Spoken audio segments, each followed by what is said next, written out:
നമസ്കരിക്കുക എന്നതുപോലെ തന്നെ ഓരോ വ്യക്തിയുടെയും ബാധ്യതയാണ് ജമാഅത്തിൽ പങ്കെടുക്കുക എന്നത്. ഫർള് ഐനാകുന്നു. ഇതാണ് ശരിയായ വീക്ഷണം. കാരണം എന്താ? യുദ്ധത്തിൽ പോലും, യുദ്ധത്തെക്കാൾ വലിയൊരു ഉതിറില്ലല്ലോ, യുദ്ധത്തിൽ പോലും ഖുർആൻ നമസ്കാരം പഠിപ്പിച്ചത് നീ അങ്ങനെയുള്ള ആളുകൾക്കൊപ്പമാണെങ്കിൽ അവരിൽപ്പെട്ട ആളുകളെ കൂട്ടി നീ നമസ്കരിക്കണം, ജമാഅത്താണ്. യുദ്ധത്തിൽ ജമാഅത്തായി നമസ്കരിക്കാൻ നബിയോടുള്ള കൽപ്പനയാണ്. 2 രീതികൾ ഖുർആനിൽ പറഞ്ഞത് കാണാം. വേറെ 5-6 രീതികൾ ഹദീസുകൾ വന്നിട്ട് എങ്ങനെ കഴിയുമോ അങ്ങനെ, നടന്നിട്ടാണെങ്കിൽ നടന്നിട്ട്, കുതിരപ്പുറത്താണെങ്കിൽ കുതിരപ്പുറത്ത്, എങ്ങനെയാണോ അങ്ങനെ നമസ്കരിച്ചോളണം ജമാഅത്തായിട്ട്. അവിടെ പോലും ഒറ്റക്ക് നിസ്കരിക്കാൻ ഉതിറില്ല. പിന്നെ എങ്ങനെ പുറകെ കിടന്നുറങ്ങാൻ? ഒരു തൊഴിലുമില്ലാത്തവൻ വെറുതെ അടക്കുന്നവൻ എങ്ങനെ ഉതിറുണ്ടാകുക? നബി സല്ലല്ലാഹു അലൈഹി വസല്ലമ ജമാഅത്തിൽ നമസ്കരിക്കാത്തവന്റെ അല്ല, ജമാഅത്തിൽ പങ്കെടുക്കാത്തവന്റെ വീടുകളിലേക്ക് ഇമാമത്തിന് പള്ളിയിൽ വേറെ ഒരാളെ പകരമാക്കി കുറച്ച് സഹാബികളെയും കൂട്ടി വിറക് കെട്ടുകളുമായി പോയി ആ വീടുകൾ ചുട്ടുകരിച്ചെങ്കിലോ എന്ന് ഞാൻ ആഗ്രഹിച്ചു പോയി എന്ന് നബി സല്ലല്ലാഹു അലൈഹി വസല്ലം പറഞ്ഞു കാണാം. ആരെ കുറിച്ചാ?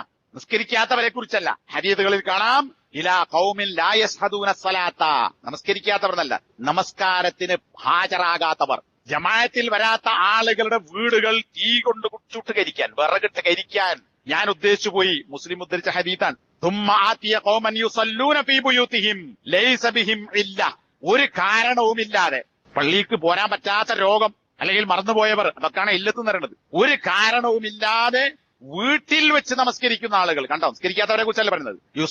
ഖൗമൻ യുസല്ലൂന ഫീ ബുയൂതിഹിം, വീട്ടിൽ വെച്ച് നമസ്കരിക്കുന്നവരെ പോയി ചുട്ടുകരിക്കാൻ ഞാൻ ആഗ്രഹിച്ചു പോയി. എന്താ? ബാങ്ക് കൊടുത്തിട്ട് പള്ളിയിൽ വരുന്നില്ല. ഇത് അബൂദാവൂദിൽ ഉദ്ധരിച്ച ഹദീസാണ്. ഒരു അന്ധനായ മനുഷ്യൻ നബി സല്ലല്ലാഹു അലൈഹി വസല്ലം അടുക്കൽ വന്നു. അന്ധന്റെ പേര് പറയുന്നില്ല. ആ ആള് വന്നിട്ട് പറയാൻ, എനിക്ക് കണ്ണ് കാണാത്ത ഒരാള്, നമ്മളെ സംബന്ധിച്ചിടത്തോളം ഉതിറാണ്, കണ്ണ് കാണില്ലല്ലോ, ഓൻ പള്ളി പോണ്ട. നബിന്റെ അടുത്ത ആള് വന്ന് ചോദിക്കാൻ, നബിയെ എനിക്ക് പള്ളിയിൽ എന്നെ കൊണ്ടുപോകാൻ, എനിക്കൊരു ഖായിദ്, ഒരു നായകൻ, എന്നെ കൊണ്ടുപോകാനും കൊണ്ടുവരാനും ഒരാളില്ല, എനിക്ക് വല്ല ഉതിറുണ്ടോ? നബി സല്ലല്ലാഹു അലൈഹി വസല്ലം നീ വീട്ടിൽ വെച്ച് നമസ്കരിച്ചാൽ മതി എന്ന് പറഞ്ഞു. അയാൾ നടക്കുമ്പോ തിരിഞ്ഞു നടക്കാൻ നബി അദ്ദേഹത്തെ വീണ്ടും വിളിച്ചു വരുത്തി. എന്നിട്ട് ചോദിച്ചു, നീ ബാങ്ക് കേൾക്കാറുണ്ടോ? അപ്പൊ അദ്ദേഹം പറഞ്ഞു, ബാങ്ക് കേൾക്കാറുണ്ട്. എങ്കിൽ നബിന്റെ മറുപടി, അജിബ്, ബാങ്ക് കേൾക്കുന്നുണ്ടോ? നിനക്ക് കണ്ണ് കാണുന്നില്ലെങ്കിലും പള്ളിയിൽ കൊണ്ടുവരാൻ ആളില്ലെങ്കിലും നീ ഉത്തരം ചെയ്യണം. എന്താ ഉത്തരം? പുരേ നിസ്കരിക്കലല്ല, പുരേ നിസ്കരിക്കേണ്ടത് പുരേന്നും നിസ്കരിക്കണം നല്ല വെച്ച് പള്ളിയിൽ വരേണ്ടതാ. എങ്കിൽ നീ ഉത്തരം ചെയ്യണം. ആ ഉത്തരം എന്താ? ബാങ്ക് കേട്ടാലുള്ള ഉത്തരം പള്ളിയിൽ വന്ന് നമസ്കരിക്കാനാണ്. മുസ്ലിം ഉദ്ധരിച്ച ഹദീസാണ്.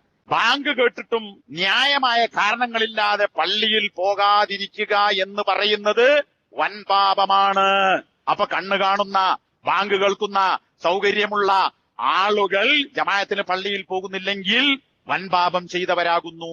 നമ്മളിൽ ആർക്കാണ് സഹോദരന്മാരെ ഉതിറുണ്ടാകുക? ജമാഅത്തിന് പള്ളി പോകാതിരിക്കാൻ, പങ്കെടുക്കാതിരിക്കാൻ? അല്ലാഹ് കാക്കട്ടെ.